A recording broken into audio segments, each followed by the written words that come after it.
Hey guys, Biox here. I've decided to make a new block collapse video to show off some of the new mechanics that are coming in TFC2 regarding block collapsing. What I've done is I've created a tower here that we're going to blow out the base of to show the collapse of it, as well as a aqueduct bridge type structure over here that we're also going to experiment with, and I'll also show some of the changes to natural stone collapsing as well. So first of all, what we're going to do is we're going to come on over here and we're just going to get right to it. We're going to blow out the bottom of this tower.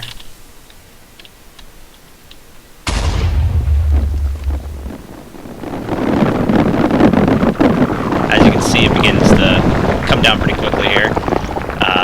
One of the first things you may notice is that you have two rubble blocks here on top of each other. For the record, I'm calling cobblestone rubble now because that's more or less what its use is currently. Unlike in TFC1, where all collapsible blocks essentially behave the same, in TFC2 they now have different characteristics. So in this case, with rubble, it can actually stack slightly. It won't fall off if you have just like one rubble block on top of another one. So you could do this, for instance, and that's going to be fine. That's not gonna collapse. Once you get here, things start to change. You see, it stays, so it's not guaranteed. Each block type that can collapse, such as sand or rubble or others in the future, have a probability of collapsing.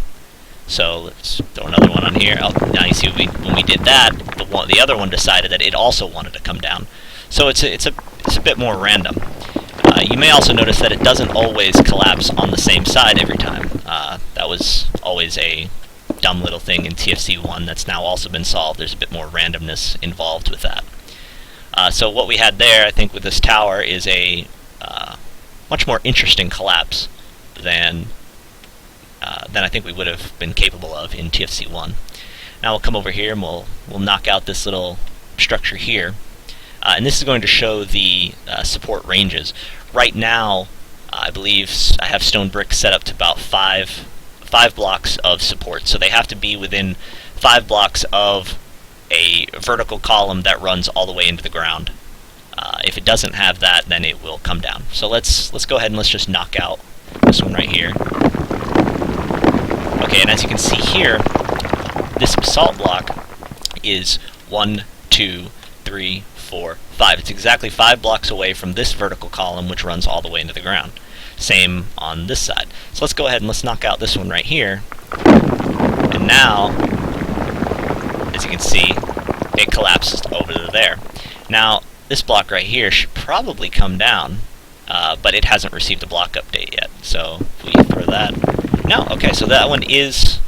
Actually, yeah, that's... I miscalculated there. That's 1, 2, 3, 4 to the basalt, and here's number 5. So it's supported all the way out to here. So it offers that structure is actually fairly well built, considering it took 2 columns in order to knock any out. But as you can see, it's actually a pretty decent collapse. I think it's a pretty good simulation of what you might see in the real world.